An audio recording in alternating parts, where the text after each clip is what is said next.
नहीं था। गांव में एक कल्लू नाम का शातिर चोर रहा करता था, जो चोरी करता था तो किसी को भनक भी नहीं लगती थी।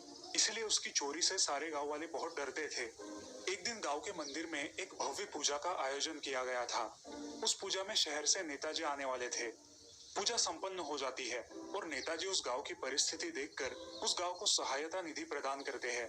उस गांव में एक एटीएम मशीन लगाने का ऐलान करते हैं। ये सुन के गांव वाले बहुत खुश हो जाते हैं और कुछ ही दिनों में गांव में एटीएम मशीन लगवा दिया जाता है। ये खबर कल्लू तक पहुंच जाती है। कल्लू को लोगों को ठगने के लिए एक नया मौका मिला था। अरे वाह, इस गांव में एटीएम आ रहा है। मुझे तो बिना मशक्कत किए ही पैसे मिल जाएंगे। अच्छा है। कुछ गांव वालों को पता था कि एटीएम का उपयोग कैसे किया जाता है, मगर बहुत सारे गांव वालों को ये पता नहीं था। इसलिए वो जो भी आदमी एटीएम के आसपास मिले उसकी मदद लेकर पैसे निकलवाते थे। इसी मौके का फायदा उठाकर कल्लू और कल्लू के साथी लोगों को ठगा करते थे, उनसे पैसे ऐंठा करते थे। एक दिन कल्लू एटीएम मशीन के पास अपना भेष बदलकर खड़ा होता है और वहाँ एक बूढ़ी औरत आती है।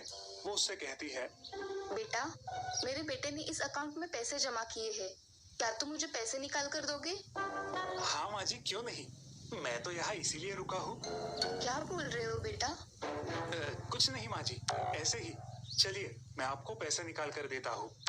अच्छा चलो। अब कल्लू उस बूढ़ी औरत से एटीएम कार्ड मांगता है और कार्ड को मशीन में डालकर उस औरत से पूछता है, माँ जी, आपको बैंक में से कितने पैसे निकालने हैं? 2000 रुपए निकालने हैं। ये लो बेटा, उसका पिन। बूढ़ी औरत कल्लू को उसका पिन बता देती है और कल्लू बूढ़ी औरत को 2000 रुपए निकाल कर देता है।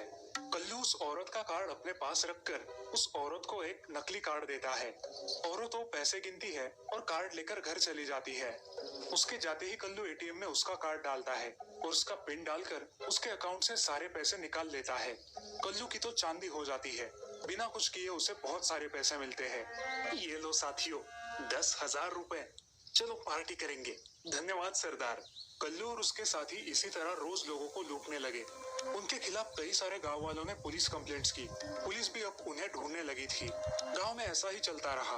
अब कल्लू के साथी पुलिस का ध्यान हटाने के लिए गांव में लूटपाट और चोरियां करना शुरू करते हैं। एक दिन कल्लू भेष बदलकर एक ऑटो में जा रहा था। उसका बटुआ ऑटो में गिर जाता है और कल्लू उस ऑटो से उतरकर निकल जाता है। ऑटो वाला वो पड़ा हुआ बटुआ देखकर उस आदमी को ढूंढने लगता है, मगर उसे वो कहीं दिखाई नहीं देता। आखिर वो ऑटो वाला वो बटुआ खोलकर देखता है, ये जानने के लिए कि वो बटुआ किसका है। उस बटुए में बहुत सारे एटीएम कार्ड होते हैं। ये कैसा आदमी है, इतने सारे एटीएम कार्ड लेके घूमता है? एक ही आदमी के पास इतने अलग अलग नाम के एटीएम कार्ड कैसे हो सकते हैं? ऑटो वाला हर रोज की तरह अपनी ऑटो एक जगह खड़ी कर देता है जिससे उसे सवारी मिल सके। तभी उसे कल्लू दिखाई देता है। साहब, ओ साहब, आप उस दिन मेरे ऑटो में आए थे ना? आपका ये बटुआ इस रिक्शा में ही छूट गया था, ये लीजिए। धन्यवाद भाई, तुमने मेरी बड़ी मदद की। साहब बुरा ना मानो तो एक सवाल पूछूं? हाँ पूछो ना भाई। आपके बटुए में आपका कार्ड कौन सा है, क्योंकि इतने अलग अलग नाम के कार्ड्स हैं। अरे भाई, मेरा बिजनेस है ना, इसलिए अलग अलग लोगों के कार्ड रखने पड़ते हैं। ओह अच्छा अच्छा भाई। चलो, आज कहाँ जाना है आपको? यही बस स्टॉप के पास जाना है। तभी एक बूढ़ा आदमी वहां आता है। बेटा, मुझे भी बस स्टॉप पे जाना है और एटीएम से पैसे निकालने हैं। क्या तुम मेरी मदद कर दोगे? हाँ जरूर करूंगा, आप बैठो, मैं आपको पैसे निकाल दूंगा। अब ऑटो में कल्लू और वो आदमी बैठ जाते हैं। ऑटो वाला उन्हें बस स्टॉप पर उतार देता है और पैसे निकालने के लिए नीचे उतरता है। अरे रहने दो, मैं निकाल दूंगा, उसमें क्या तकलीफ है, मैं निकाल दूंगा, तुम जाओ। ऑटो वाला वही पास में ऑटो खड़ी कर देता है और किसी सवारी का इंतजार करने लगता है। तभी उसे नजर आता है कि कल्लू उस आदमी को पैसे निकाल देने के बाद भी बहुत देर तक एटीएम के पास खड़ा है। वो बूढ़ा आदमी ऑटो वाले के पास आता है। निकाले बाबा अपने पैसे? हाँ बेटा, निकाले पैसे, मगर बैलेंस कितना है वो चेक नहीं किया। कार्ड ले लिया ना बाबा? भूल गया बेटा। अच्छा हुआ तुमने याद दिला दिया। अब ऑटो वाला और वो आदमी एटीएम में जाते हैं। कल्लू वहां से पैसे निकाल रहा था। ऑटो वाले को देखकर वो चौंक जाता है। साहब, आपने इनका कार्ड लिया था, वो वापस नहीं दिया? हाँ ये लो। मेरा काम तो हो गया। ऑटो वाला और आदमी वापस चले जाते हैं। ऑटो वाले को कल्लू पर शक हो जाता है। बाबा, आपका मोबाइल दिखाइए जरा, कितने पैसे निकाले वो मैसेज आता है। ये लो बेटा। बाबा, आपने पहले 5,000 निकाले और बाद में 40,000 निकाले हैं। क्या बोल रहे हो बेटा? मैंने तो सिर्फ 5,000 निकाले, 40,000 मैंने नहीं निकाले। क्या? ऐसे कैसे हो सकता है बाबा? जरा रुकिए, हम इस आदमी पर नजर रखते हैं, देखते हैं कि ये क्या करता है।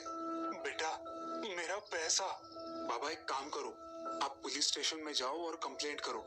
मैं इस पे नजर रखता हूँ और कुछ लगे तो मुझे फोन कीजिए, मैं इसका पीछा करता हूँ। आप जाइए। वो आदमी पुलिस स्टेशन जाकर पुलिस कंप्लेंट करता है और फिर बाद में बैंक जाकर इसकी जानकारी लेता है। साहब, मैंने पैसे नहीं निकाले, मेरे पैसे कहाँ गए साहब? आपने आपके अकाउंट से पैसे निकाले हैं, अब हम इसमें कुछ नहीं कर सकते। आप पुलिस कंप्लेंट कीजिए सर। की है साहब, अब क्या होगा मेरे पैसों का, देखते हैं। अभी आप जाइए।